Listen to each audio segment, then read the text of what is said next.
Alors la solution à cet exercice qui consistait à mettre la couleur pistache ici dans la salopette des mignons, c'est tout d'abord s'assurer que vous puissiez récupérer cette couleur assez facilement. Alors il y a un outil qui est très confortable pour faire ce genre de choses, c'est l'outil pipette qui se trouve ici. Et je me permets de vous rappeler que en termes d'échantillonnage de couleurs, vous pouvez choisir un échantillonnage plus ou moins large. Ce que j'aimerais vous rappeler ici, c'est que sur un échantillonnage très ponctuel qui considère que on prend un seul pixel de l'image, eh bien le pixel sur lequel vous allez cliquer va conditionner la prise de couleur. Donc imaginez que je me mette sur une partie très claire ou au contraire très sombre de cette serviette, eh bien je risque d'avoir une couleur radicalement différente et je vous le prouve ici. Vous voyez, j'obtiens un vert très clair et un vert très foncé, voire noir ici.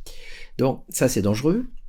Alors pour éviter ça, eh bien, je préfère un échantillonnage un petit peu plus moyen, de type 5,5, 11,11 ou 31,31. Alors là, on est sur quelque chose d'assez moyen. Et en fait, en faisant ça, je risque d'avoir, si je clique et je maintiens ma souris, une couleur qui est un peu plus régulière. Donc voilà celle que j'aimerais conserver, celle-ci par exemple. Et vous voyez que le simple fait d'avoir cliqué avec ma pipette dans la zone verte de ma serviette, eh bien, j'ai récupéré cette couleur-là.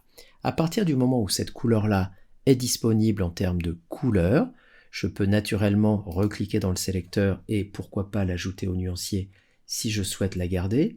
Mais vous allez voir que dans un cas ponctuel comme celui-ci, c'est pas forcément obligatoire, puisque quand je vais passer d'un fichier à l'autre, et c'est pour ça qu'il ne fallait pas être inquiet à ce niveau-là, eh bien la couleur de premier plan est conservée, un peu comme si Photoshop avait de la mémoire.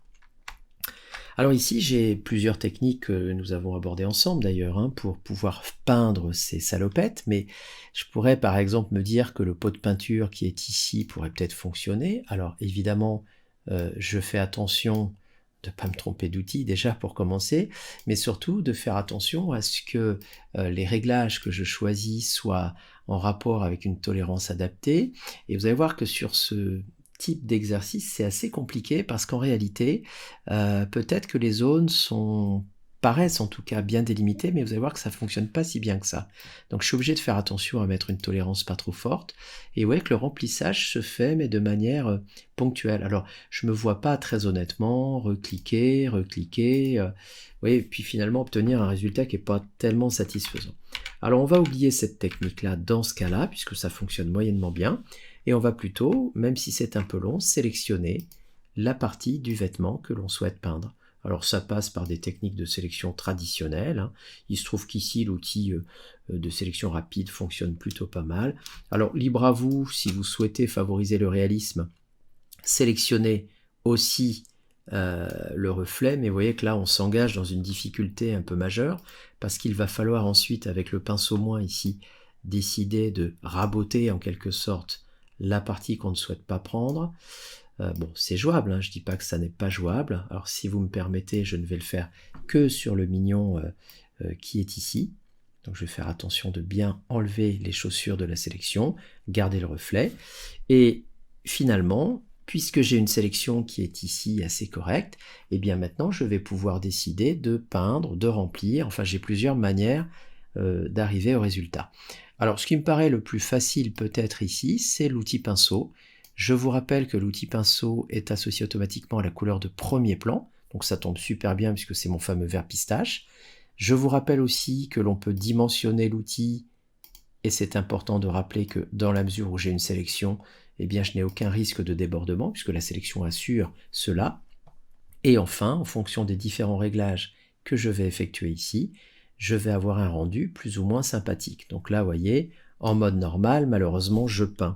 Je peins, je couvre et je perds totalement la texture d'origine.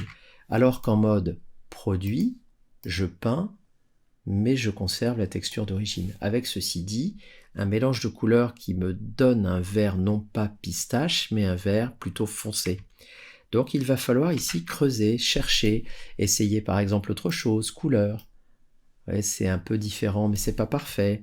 Peut-être essayer ici lumière vive et obtenir quelque chose qui finalement devient un petit peu plus fluo.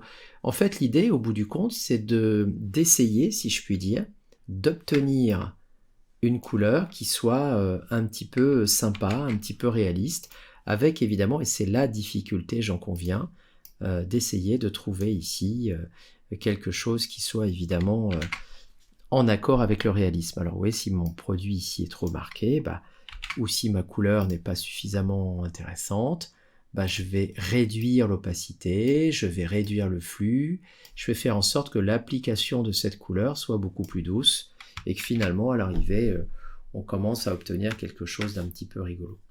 Voilà, alors bien évidemment, vous me pardonnerez de ne pas aller au bout de la démarche parce qu'il faudrait faire la même chose de l'autre côté. Ceci dit, ce qui pourrait être rigolo, c'est aussi d'avoir des mignons qui sont habillés avec des salopettes de couleurs différentes. Pourquoi pas, bref. Donc ici, ce qu'il fallait retenir, c'est on sélectionne pour assurer une mise en couleur répartie sur des pièces intéressantes et importantes, la salopette et uniquement la salopette, et ensuite, par le biais d'un outil de type pinceau, remplissage, etc., avec des réglages assortis, on arrivera à obtenir un remplissage de couleurs assez sympa.